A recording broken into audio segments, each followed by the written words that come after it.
Hello, good afternoon. I thought like interview myself, and I think it would be like a best of self interview. So I thought like adding some points to the Chat GPT and let Chat GPT interview me. Let me see what type of questions Chat GPT is going to ask me. So I'm just putting my commands, see what best they can do, right? Hello, ChatGPT. My name is Jay Kumar. I'm 35 years old. I'm an engineer, lawyer, and now pursuing my PhD. Take my interview for my podcast YouTube channel. So these are the questions which I got it here. Excellent idea, Jay Kumar. Adding a personal segment makes the interview warmer, more relatable, and help your audience to connect with you beyond your professional side. Here's your update and complete self interview questions, now including a personal life and personality section.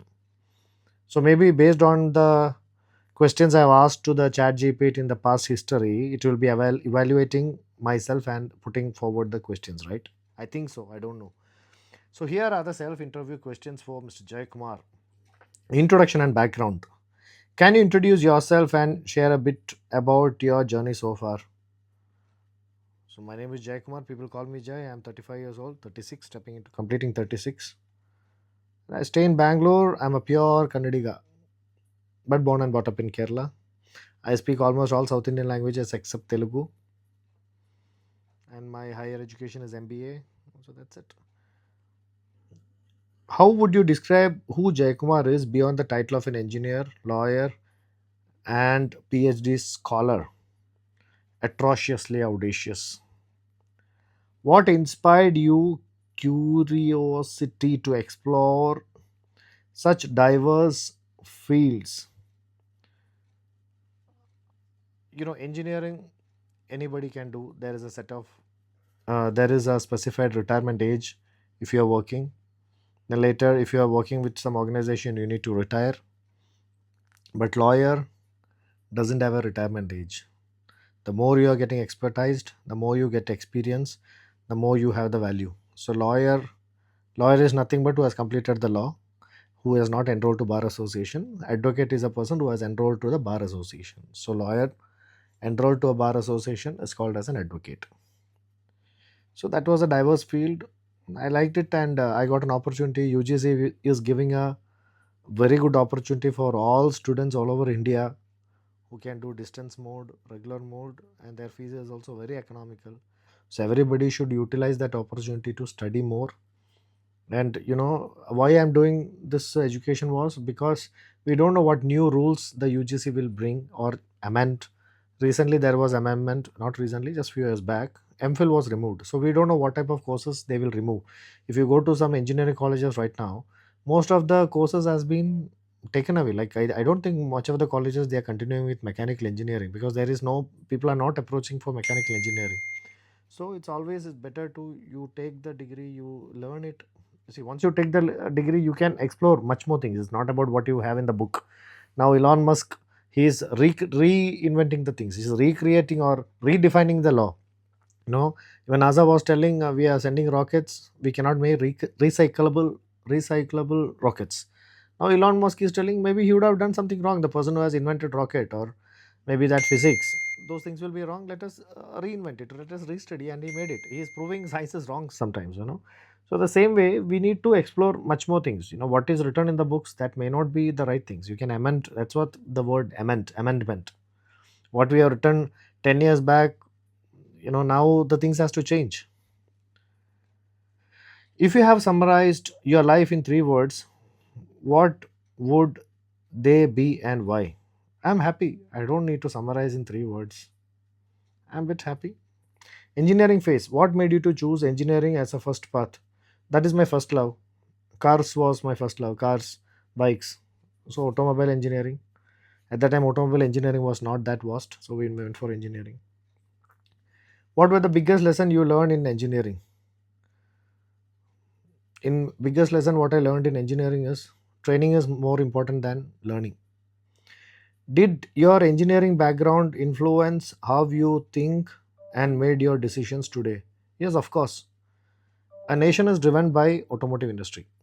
that it's not told by me, it's told by the statistical department. And automotive is dependent by if a country's automotive industry is doing good, the country will be having a very good GDP, because there is some many other organizations or many other entities related to automotive industries. People will be depending on bank for buying the automotive cars, many other sub suppliers, tier 1, tier 2, tier 3, service division, plastics, all things, all commodities comes in an automobile industry, from scooters to truck to aircraft. Nowadays that name is changing. Now we don't call it as automotive, it's called as mobility. In this current generation, most of the automotive industries, for example, XYZ Auto Limited or Auto Private Limited, they will be soon changing their name to mobility service, which mobility is nothing but a device or a thing which carries a person or a, a, a thing, non living or non living, from certain distance to other distance. So it's called a mobility, right? Looking back, what's one project or experience from your engineering days that you must be proud of? There was a program conducted by our college that is called as self-earning. They used to just give one letterhead. This student belongs to our college. He want to realize the value of money. So please give him one job for one day and give him whatever statement he can give for one day. So we used to go with the letter, and the college told us to get the money. It's not about collecting the money, but they wanted to understand the value of money, how much painful it is, and they want to realize how much hard working our parents are doing to pay our fees, to value the money, to value the value of money. So we went and worked in some hotels, we cleaned the plates, most of our friends, everybody did it, and we collected the money and we gave it to the college, and we gave that money to some orphanage. The principal has given that money to the orphanage. Still that program exists in our college. So that self-learning program, self-earning and learning program, he highly influenced us to understand the value of money, to save money, the importance of money. If you don't value your money, the money will not value you. So that was a big experience, project or experience which I had, which really influenced my personal life. Transition to law. What inspired you to move from engineering to law? No, nothing. I had my personal law issues. So anyways, I was doing my practicals in the court. I thought, like, let me do it. Was there a particular moment or experience that pushed you to study law? Yes. If you don't know the law, people will fool you. I urge everybody to study law. If you study law, you are an entrepreneur. You can put your own office, you can run the case. In India, every judges are having 1 lakh cases on their head to close. Our system is like that, and still now we are doing the transition from these books to the e-court system. So law makes you strong. If you know the law, if you go to Supreme Court and all, the Supreme Court lawyers and all, they treat the police commissioners as just get lost. They are very, very powerful. And ultimately, everything the court has to decide. The law, lawyers, judges. If you ask me who is the most powerful person in this world, I'll tell it's Supreme Court judges or High Court judges. High Court judges coming, the whole road has to be cleared by the police. He's so powerful. He's holding the law in his hand. What parallels do you see between engineering, law, if any? Engineering, unless you are creating your own organization or your own industry, if you're working in some organization, it will make you for a living. But law will give you a life. What did studying law teach you about people, society, and justice? Justice. Now things are people. Most of the people are aware of the law because of the social medias. So many laws. What about gender equality? All the things are spreading. So people are much aware about the law. Society is also becoming aware of the because of this aware of the law because of the public, because public is exposed to the law. And still we need to step ahead, one step ahead, so that if you know really the law, then you're really very strong person. Once you learn the law, you'll be very bold enough to talk in public, because you know what consequences you can face if you do a crime, or if you do a wrong thing, what consequences can happen. You'll be very much aware about it. The PhD journey, I just have started here. I don't know what to tell. What motivated you to pursue the PhD? There was a fire inside me to do a doctorate before my name. And after that, that was a beginning, and now things have started changing because I just stepped into the circle, and now I need to take a 360-degree turn to understand how it goes. It's a tough journey bit. Could you tell us about your research focus and matters to you? Yeah, my main focus is on the research subject is What are the challenges which MSME industry is facing with respect to Industry 4.0? It's a deep subject. I need to do it. How do your engineering and law background help you in your PhD work? Nobody can fool me. I will go and refer the things. I know what and all the languages used in engineering as well as in law. So it will be very tough to fool me. I may accept, yes, what you're telling is right, but I will go and refer and I will see whether it is really right or wrong. What has been the most challenging and most rewarding part of your doctorate? I've just started. What do you hope your research will contribute to your field, to the society? I think if it is really worth, if I really put my heart and soul into the research, rather just to get the degree, if I really put my heart and soul into that, MSME will have some 0.1% of merit due to the research. Motivation, growth, and balance. How do you keep yourself motivated to such demanding phase? There is nothing called as motivation. That is the biggest bakwas which is running in this world. There is only two options. There is nothing called as motivation. Okay, this motivation is a media where motivational speakers are making money out of it. There is only two options. Either you want to do it or not do it. If you want to do it, you have to do it. Why you need motivation? Why you need to get motivated? You need to do it. If you want to do it, you need to do it. If you don't want to do it, don't do it. So motivation is a big bakwas, which it's an industry right now. It's a $1 billion industry where motivational speakers make much of money. What does a typical day in your life look like right now? Get up, do some small 1 minute, 2 minute exercise. I always do, try to do weekly 3 times. I do Sarvangasana, where all ang is covered, Sarv ang is covered, and always my regular habits, brush the teeth, have a black coffee, black tea, start the meetings, work. I write down some 5 tasks. I clear 3 tasks. I write down the next task when I can complete it. How do you manage time and maintain balance between work, study, and personal life? I love to work, and Saturday Sundays is my personal life. I tell my parents, and I am really happy that my parents are so supportive. My mom will every day she'll make a call to me. Jay, how are you, ma'am? I'm in a meeting. Okay, fine. That's it. I talk to my mom only like 5 to 6 seconds. Saturday, Sunday, we do chit chatting, gossiping, everything we do it. Saturday, Sunday is the time, and she's also adapted to it. I asked her an example, when she earlier she used to tell how you can be so ruthless, you're not giving time to parents also. We only brought you up. Then I told, Mom, just imagine you are pushing me to write civil service exam, okay? If I've completed the civil service exam, if I've got an IAS, IPS officer, if I've become an IAS, IPS, IRS or whatever, do you think my life will be like this? Or do you think you can just call me like this and talk, chit chat, all those things? You have to also adapt to that. If you want to really become a civil servant, your parents and family also should get adapted to it. The same, if you want to become a doctor, why doctors marry doctor? Why advocate marry advocate? Because a doctor will understand another doctor's pain, and he or she will be able to adapt to their timings. The same way, now my parents have got adapted to my lifestyle, my professional and personal lifestyle. So now things are balanced. I'm okay with that. Even though I don't have much of homesickness, but we have very close connect. We regularly, they understand my schedules, everything. So that's fine now. How do you manage time maintain? That is done. What habits or routines have been key to your growth and productivity? Very good questions, which I want everybody to follow, which has really changed my life. If you have a problem, take a pen, take a book. Why? Because when you write, not in mobile or tablet or system, when you write, your muscle power catches it. Okay. First, you write down what is the problem, what are the causes of the problem, what are the possible solutions. You will 100% come out of it. This I regularly do. I write what is my problem. What are the, for example, I need to do this thing. What are the causes because I did not do this? What are the possible solutions? I just keep taking it. Simple.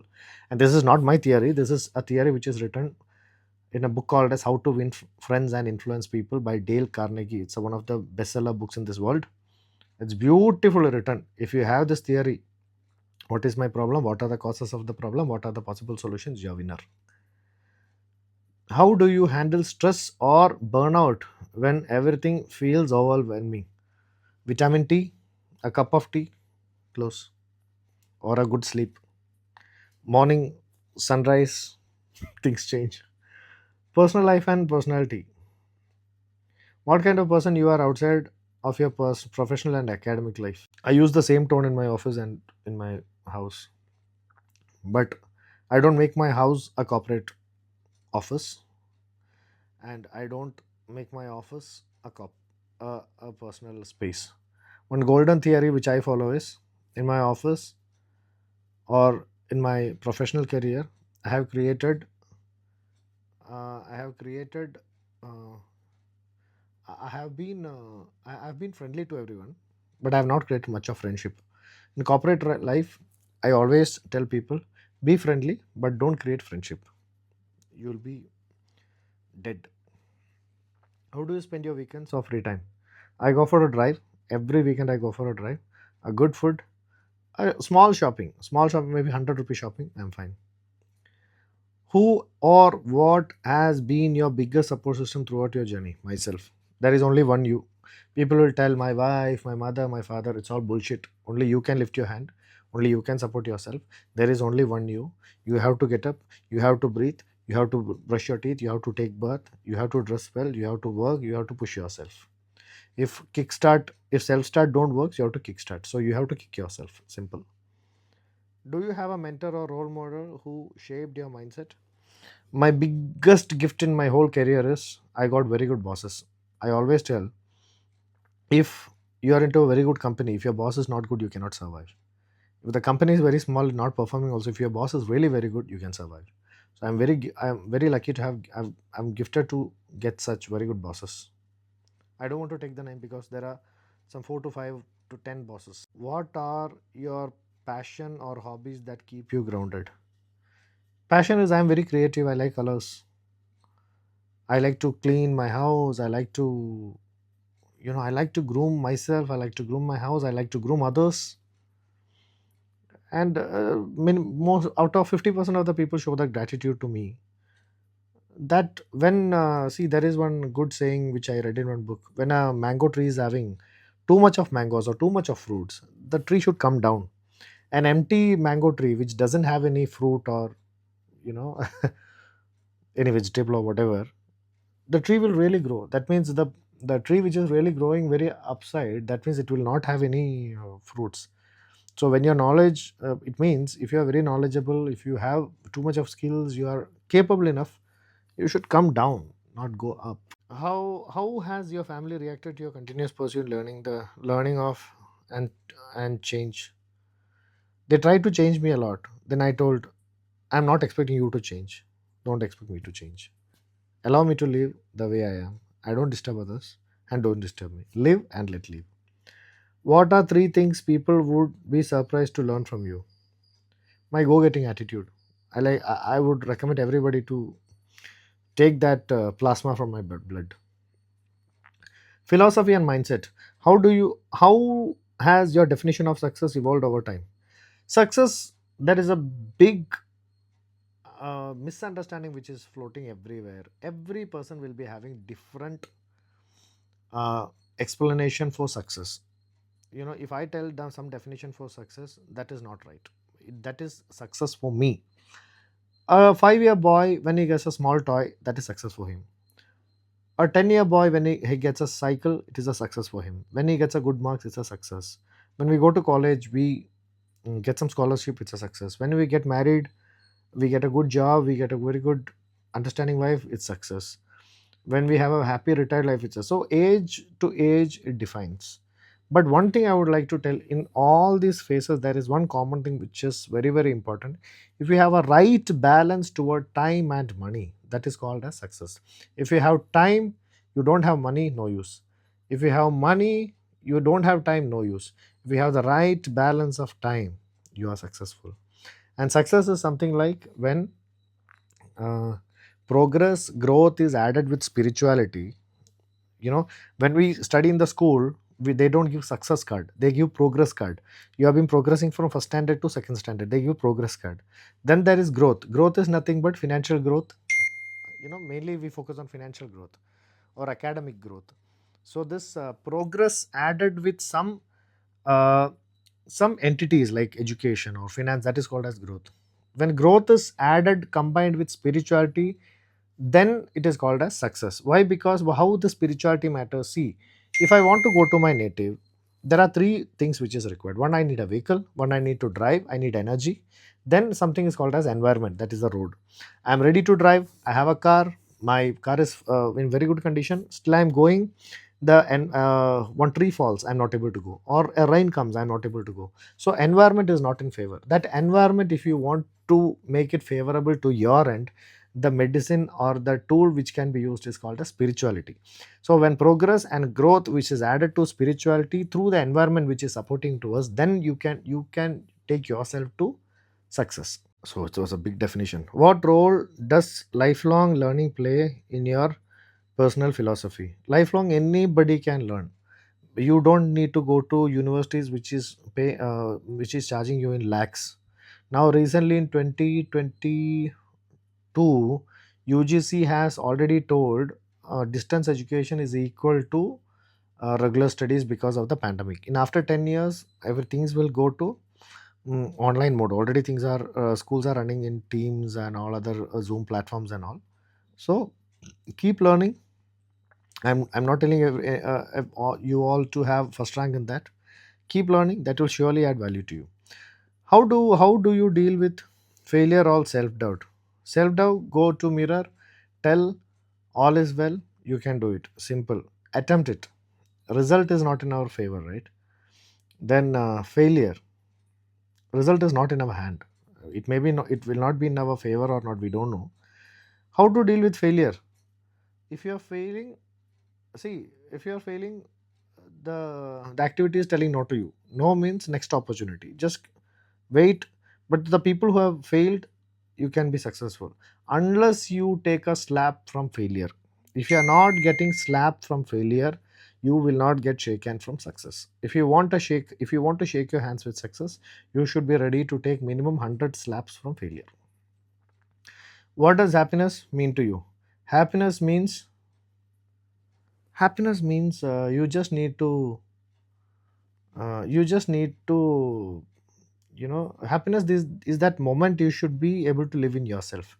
When you are living in yourself in that moment, that is happiness. And happiness is a remote, which that remote, the moment you give it to others, they will start changing the channel as per their wish. So always keep the remote of your happiness to yourself. Never ever, you are married, you are a mother, you are a grandmother, don't ever give that happiness remote to somebody else. They will keep changing the channel. So the happiness, the remote of your happiness, it should be always with you. Then you are always happy. What's one life lesson you have learned to you wish you knew 10 years ago?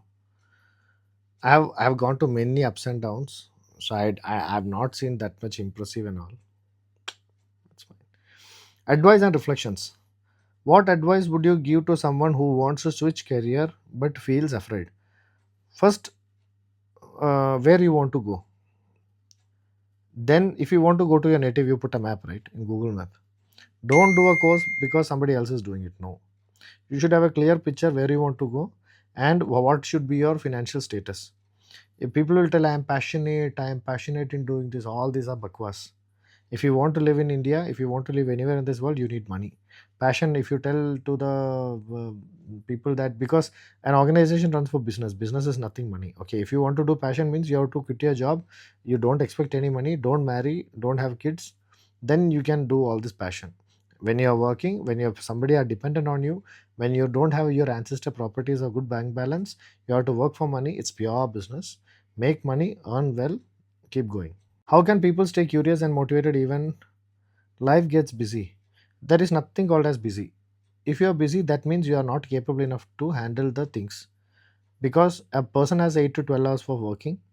If you are not able to complete that work in 8 to 12 hours, that means you are inefficient in doing it. Or else you are overloaded. Or else uh, these are the two reasons. Like either you are inefficient, or else you are not doing the work on time, or you are overloaded. If you know these three things and if you put that in the correct box, nobody in this world is busy. It's all about priorities. If you could go back and give your younger self one piece of advice, what it would be? Take good career path. When you choose a course, just don't go to engineering. I'm going to engineering, daughter. There are many other fields of courses, very big courses, or very it's a big world. So choose wisely where you can really excel. You should understand what your taste. First, you should understand what is your strength and weakness, then choose the career path.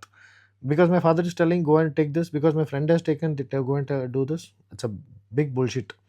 First 10 years you'll be working, you'll be going to office, then you'll start thinking about it. When you turn back, nobody will be there to support you. What message would you like to leave for your listeners and viewers today? Time is changing, people are changing, environment is changing, so you also need to change. There is only one thing in this world which is constant, that is change. What's next for Jaikumar, personally, professionally? Professionally, I'm having my own targets. I write it with my hand, my target for next year, next 5 years. Then my second target is how to achieve that target in next 2.5 years. Again, that's a very good thing which I learned from Dale Carnegie. Set a target for 5 years. That is the first target. Second target is how to achieve that target in next 2.5 years. Personally, I'm happy. I'm really happy. I'm single. I'm really enjoying my life. When God sent to me with some partner, I'm fine. The partner should be able to maintain myself and herself. That's it. I'm really happy. So thank you. It was a very good interview for ChatGPT. Very good, interesting question. 30 minutes it went here. 40 questions, 30 minutes. I request you also to do the same thing so that you are able to explore yourself.